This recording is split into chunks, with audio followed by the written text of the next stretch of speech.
Bora então para a nossa quarta parte aqui agora, né, falando do contexto bíblico do livro de Isaías, que começa agora, vamos começar aqui agora no capítulo 30 e vai dizer: Porquanto este povo é rebelde, constituído de filhos desleais, que recusam ouvir as leis e os conselhos, proíbem os profetas de ter visões.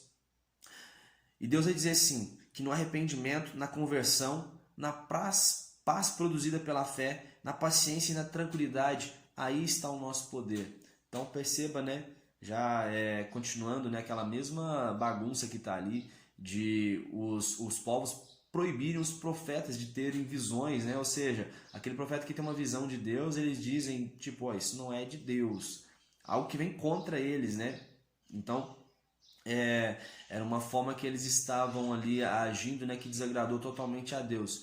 E outra coisa, Deus vai dizer que o poder não estava em dar uma autoridade para eles, uma posição, né, de governo, se tornar eles reis ou líderes ou algo assim. O poder deles estava na paciência, na conversão, na paz produzida pela fé, na tranquilidade. Aí estava o poder do povo. Quer desvies à direita, quer à esquerda, os teus ouvidos escutarão uma palavra atrás de si dizendo: Este é o caminho. Ou seja, né, aquele provérbio que vai dizer assim, ó, instrui a criança no caminho onde ele deve andar, e mesmo depois que ele estiver grande, ele não vai desviar do caminho. Então, é Deus dizendo que, tipo assim, olha, eu estou enviando profetas aqui, eu estou enviando pessoas para poder pregar essa palavra, então eu creio que mesmo quando vocês estão desviados, seja para a direita ou para a esquerda, vocês ouvem uma voz que ainda fala no ouvido de vocês, olha, esse não é o caminho, ou esse aqui é o caminho. Quando eles jogarem os seus ídolos fora, ou seja, quando os israelitas jogarem os ídolos fora, o Senhor fará a terra produzir em abundância. Naquele dia o sol será como 7 dias reunidos, e o Senhor curará a ferida dos golpes que sofreu. Agora um oráculo contra a Síria. A língua do Senhor é como fogo devorador. Seu sopro é como torrente impetuosa que desce até o pescoço. Em verdade, a voz de Yahvé, toda a Síria ficará apavorada. Com sua vara de correção ela vai o ferir. O socorro vem do Senhor. Ai dos que confiam no Egito. Quando Deus estender a mão, aquele que ajuda tropeçará, aquele que é ajudado cairá e ambos sucumbirão. Daqui a pouco a gente vai falar, né, sobre o rei Ezequias. E uma das coisas que quando os mensageiros de Senaqueribe, né, que é o Rabizak, ele vai chegar ali para poder estar ameaçando o rei Ezequias, ele vai dizer para ele, olha, você está confiando no Egito, né? Porque na verdade outros reis estavam confiando não em Deus, mas em outras nações, como a Etiópia, como o Egito. Nós falamos aqui quando Isaías ele, né, ficou ali nu durante 3 anos, nu e descalço. Na verdade, não um manto, que era uma espécie de roupa de baixo. Então era uma forma de ele estar pregando ali para o povo que estavam confiando tanto na Etiópia quanto no Egito. Outras palavras contra a Síria. Como as grandes aves dão proteção aos seus filhotes com asas, e a Yahvé dos exércitos protegerá Jerusalém e a Síria vai cair. O rei irá reinar com justiça e retidão. O coração dos irrefletidos procurará adquirir sabedoria. A língua dos gaguejantes falará com pleno embaraço e clareza. Agora uma mensagem aqui contra o ímpio e o nobre. O insensato profere tolices. O homem nobres são todos os seus desígnios. E agora uma mensagem para as mulheres de Jerusalém. Vós, mulheres cheias de arrogância, ficarão apavoradas quando suas colheitas falarem. Toda sua prosperidade será extirpada, até que sobre nós o Espírito seja derramado do alto, o deserto seja transformado em campo fértil e o campo fértil pereça uma floresta. Então perceba aqui também que nós já temos uma profecia falando sobre o derramado do Espírito Santo, que virá ainda sobre o povo. Claro que Pedro, quando ele está em Pentecostes ali, ele vai falar sobre a questão, né, que aconteceu o que estava escrito em Joel. Mas aqui nós temos também Isaías dizendo que, olha, até que sobre nós, do alto vai ser derramado o Espírito Santo. Então veja que Isaías também começa a falar sobre esse derramado do Espírito Santo, né, que virá sobre eles ali também. Então, né, veja como Isaías ele, né, é um profeta ali totalmente completo, ele fala, né, várias profecias. Clamam pela salvação do povo, e a terra geme e perde o ano. oráculo contra os inimigos. O Senhor irá se levantar, os povos serão queimados como se faz com a cal. Quem dentre nós poderá permanecer junto ao fogo devorador? Quem dentre nós poderá manter-se próximo a braseiros eternos? Aquele que anda corretamente, que pratica justiça e fala o que é verdade, que recusa o lucro desonesto, cuja mão não aceita suborno ou qualquer exploração, que tapa os ouvidos para não ouvir falar sobre mentiras e de homicídios e fecha os olhos a fim de não contemplar o mal. Perceba aqui também, né, que nós temos uma grande semelhança com o Salmo 24, né, que vai falar: quem poderá subir ao monte santo do Senhor? Quem poderá permanecer nesse santo lugar? Aquele que tem as mãos limpas, o coração puro, que não se entrega à vaidade, esse obterá do Senhor a bênção. Então, essa é uma parte também que fala aqui sobre o Salmo ali 24, né? Claro que Isaías ele já viveu ali depois, né, do rei Davi, e perceba, né, como ele começa a falar sobre, né, sobre algo que estava ali, né, no Salmo do Senhor. Teus olhos verão o rei em todo o seu esplendor e vislumbrarão o território em sua plena dimensão. Olha para Sião, cidade das festas solenes. Contemplem os teus olhos a nova Jerusalém, morada tranquila. Pois Yahvé é o nosso juiz, o Senhor, ele é o nosso legislador, o Eterno é o nosso rei e é ele quem vai nos salvar. Esse é Isaías, né, 33, 22. Eis que a indignação de Yahvé é contra todas as nações. As estrelas do céu serão todas dissolvidas e os céus se enrolarão como um pergaminho. Todo o exército de astros cairão como folhas secas.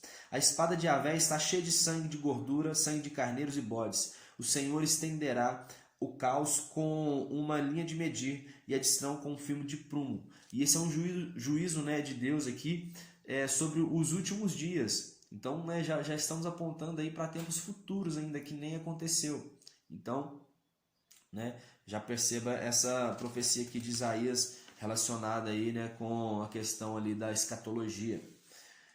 Fala sobre o fim dos tempos. O deserto e a terra ressequida se rejubilarão, o ermo se encherá de felicidade, se abrirão os olhos dos cegos, o ouvido dos surdos exaltará a língua do mudo, águas jorrarão do deserto, terra árida em mananciais. Para nisso aqui, porque você vai ver que ele vai dizer que os olhos dos cegos vão se abrir e os surdos vão ouvir. Perceba que no Novo Testamento, quando você vê Jesus curando um cego de nascença, a Bíblia vai dizer que nunca se tinha ouvido que alguém tinha sido curado, né? Um cego tinha sido curado. Então você vai ver que realmente ali Isaías, melhor dizendo, ele está profetizando sobre a vinda de Jesus, porque foi ele que fez tudo isso. Ele fala várias profecias aqui sobre Jesus e essa é uma delas, porque ele iria estar curando, né? Nesse momento aqui, quando o Messias viesse, ele iria estar curando. Então, quando nós vemos a cura do cego de nascença, é uma cura que antes não havia acontecido ali em Israel. No 14º ano de Ezequias, aí vai vir Senaqueribe, né, que era o rei da Síria, ele manda ali Rabizaque, né, para poder estar proferindo, dizendo ali, olha, vocês aqui de Jerusalém, vocês estão confiando, é o que eu queria dar uma mensagem para vocês. Olha, primeiro ele oferece os cavalos ali, né, para o rei Ezequias, dizendo, olha, tipo assim, não fica confiando no Egito não, sabe? Não confia nesses outros povos não, que a gente já vem tomando tudo, né? A Síria ela já vinha conquistando ali vários povos. Então o que Rabizaque estava dizendo era isso. Eu quero oferecer para vocês aqui, ó, cavalos. Eu vou oferecer para o povo aí, ó, seu povo Ezequias, o rei Ezequias, que era o rei de Judá. Eu vou oferecer para eles aí plantações, eu vou oferecer prosperidade, se eles quiserem me seguir. Sabe? Então, tipo assim, eles começaram a humilhar Ezequias, dizendo que realmente, né, não adiantava ele querer escapar, ou ele aceitava, né, esses presentes e se entregava, ou, né, de todo jeito eles iam tomar ali Jerusalém. Só que acontece que Ezequias, ele ouviu tudo isso, e aí tem os servos dele que estavam ouvindo ali, que eles ficaram muito amedrontados. Os servos eram Ilquias, Sebna e Joá. E aí eles pediram para Rabizaque e falaram assim, olha, cara, fala em aramaico para o povo não entender, porque tipo, o que você está falando são coisas assim que o povo vai ficar com raiva da gente, né? Mas ele disse assim, não, eu vim aqui foi para dar uma mensagem para todo mundo mesmo, eu vou falar mais alto ainda, né? Então, diante disso, Ezequias, ele vai chegar até o templo, né? E ele vai pedir Isaías que vá com ele para lá, para que eles possam, né? Porque Rabizaque, ele tinha mandado uma carta. E aí ele pega essa carta, o rei Ezequias, ele pega essa carta e leva até o templo. E ele apresenta essa carta ali no templo e ele vai pedir Isaías para poder orar para ele. E assim que Isaías ele faz ali, né, essa oração, ele pede, né, para Deus livrar eles. E olha para você ver o que acontece aqui. Ele vai dizer: porquanto de Jerusalém brotarão sobreviventes e um remanescente do monte Sião. Deus diz que pelo mesmo caminho que Senaqueribe veio, pelo mesmo caminho ele voltará. E naquele mesmo dia, um anjo do Senhor veio e matou 185.000 soldados, né, do acampamento assírio. Senaqueribe, ele fugiu ali para Nínive, e ali em Nínive, os seus filhos, né, enquanto Senaqueribe estava assim, servindo ali, né, adorando o deus Nisroch em Nínive, os próprios filhos de Senaqueribe veio e o matou. Só que agora, né, nós temos Ezequias que passou por todo aquele problema ali, né, de estar sendo ameaçado pelo rei da Síria. Deus o livrou. Mas acontece que depois disso Isaías ele vai chegar e dar uma mensagem para Ezequias dizendo: olha, põe tua casa em ordem, Ezequias, porque senão você vai morrer, né? Você vai morrer e você não vai viver. E nesse momento que Isaías dá essa mensagem, chega Ezequias, ele vai dizer para Isaías assim: olha, pede para Deus para me conceder pelo menos mais 15 anos de vida, né? Me conceder mais anos de vida. E Deus vai dizer para Isaías assim: olha, fala para Ezequias que eu vou conceder 15 anos de vida para ele. Então, naquele momento ali, né, Ezequias ele escreve uma manifestação de louvor a Deus, ele canta e Isaías vai aplicar ali emplasto de figos no furúnculo, né, de Ezequias, mesmo tendo a ordem de cura ali, mesmo assim Isaías ainda aplicou esse emplasto, né, de figos no furúnculo de Ezequias. Então, Merodach-Baladã, que era o rei da Babilônia, ele enviou cartas e mensageiros a Ezequias, parabenizando ele pela vitória que ele teve contra os assírios. Só que essa vitória quem deu foi Deus, né, para ele. E aí, Ezequias começou a mostrar todo o seu palácio, ali, todas as suas riquezas, para, né, mostrando ali para os mensageiros da Babilônia. Então, com isso, Isaías ele recebe uma mensagem de Deus, ele volta, adverte, né, a Ezequias dizendo: olha, você não podia ter feito isso, porque agora esse povo vai vir e vai tomar todas as suas riquezas. E eu vou te falar mais, os seus filhos vão ser eunucos na Babilônia. E Ezequias, diante dessa profecia de Isaías, ele vai dizer assim: boa essa palavra, porque isso não vai acontecer no meu tempo, então eu posso ficar tranquilo. E, né, assim o final da vida de Ezequias foi muito triste. Agora mais uma profecia aqui de Isaías falando sobre, né, a vinda de Jesus, e na verdade falando sobre João Batista, que vai dizer: há uma voz que clama, em meio à terra desértica, prepara o caminho para Yahvé, na estepe aplanai uma vereda para o nosso Deus. Aqui claramente ele fala de João Batista, que era aquele que preparou o caminho para o Senhor. Outra voz ordena: clama ao quindago, que pois hei de clamar? Eu ouço a resposta: toda carne é erva e toda a sua graça como flor do campo. Na verdade, todas as nações do mundo são como uma gota d'água num balde. Isaías enaltece o grande poder e conhecimento de Deus que está acima do conhecimento humano. Deus ele faz forte o cansado, multiplica o vigor dos que estão fatigados. Né? Os adolescentes eles se cansam e ficam exaustos, os jovens tropeçam, mas aqueles que esperam no Senhor, eles renovam suas forças, voam alto como águias, correm e não se fatigam, caminham e não se cansam. Essa é uma mensagem, né, para aqueles que servem ao Senhor, né, para aquele que está desanimado. E o Senhor, ele renova as forças.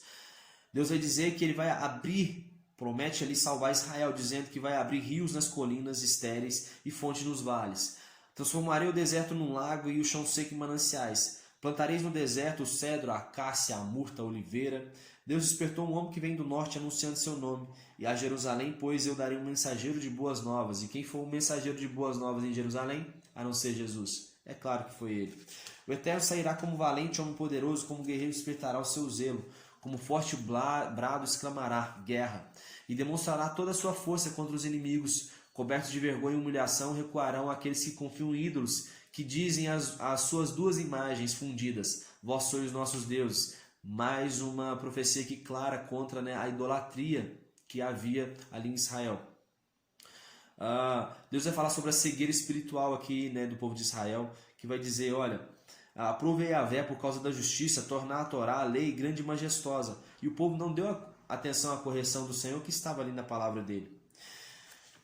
Quando Deus irá mandar o resgatador, ele vai dizer, né, agora palavras para o povo, né, se sentir ali seguro de que realmente o resgatador vai vir. E como seria isso?